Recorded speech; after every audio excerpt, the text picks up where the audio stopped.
All right, so upper and lower motor neurons, let's review them on a basic level, looking at my little gingerbread man illustration here. So you have the CNS, which is here in red, brain and spinal cord. You have peripheral nervous system, parts of the peripheral nervous system here in blue, which I suppose this would be the hypoglossal. This would be the facial. And then spinal nerves down here. So remember that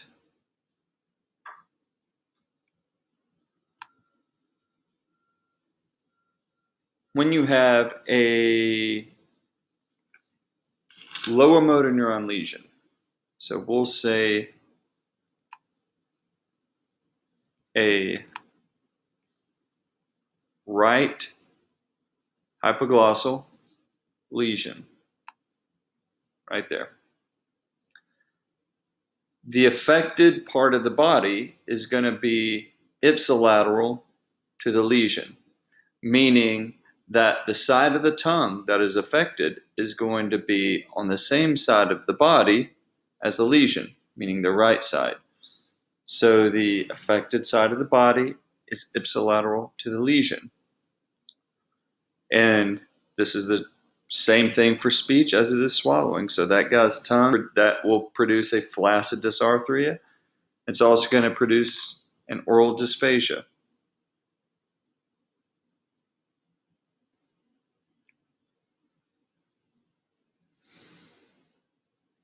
And also remember about the lower motor neurons that it's not uncommon for just a few of them to be affected.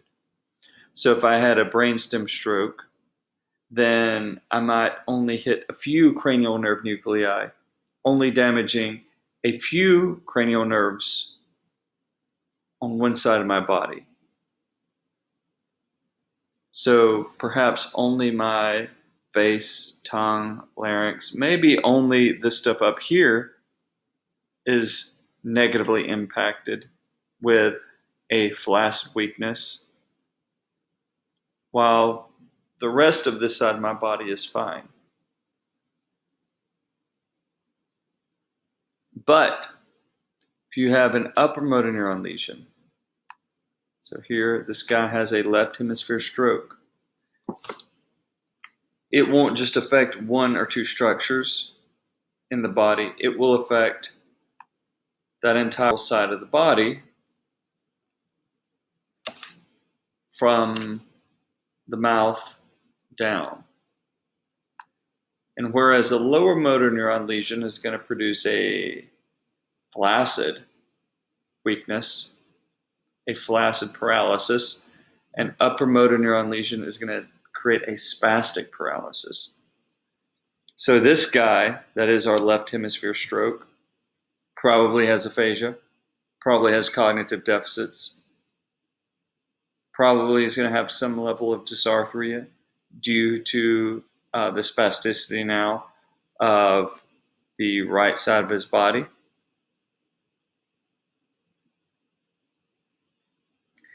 He is also going to have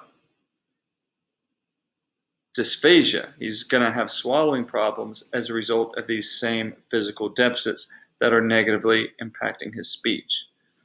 So one side of his tongue is going to be spastic. One side of his mouth is going to be spastic. One side of his velum, pharynx, vocal fold, everything.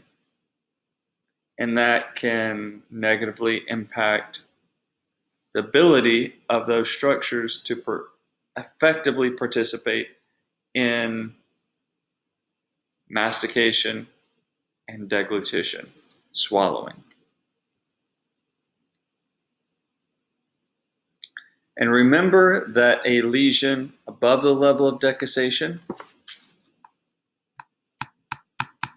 so up here, here's our level of decussation, an upper motor neuron lesion above the level of decussation is going to produce a contralateral paralysis, contralateral spasticity, but If we brought the upper motor neuron lesion down into the brainstem below the level of decussation and hit him right here, you're hitting the same upper motor neurons.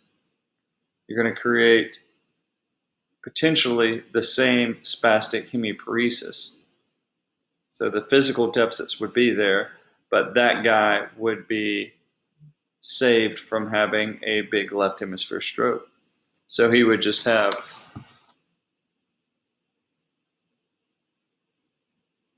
intact cognition, intact language, and if he dodged all the other problems that could come with a brainstem stroke and only had the physical deficits, then he would have the same contralateral hemiparesis.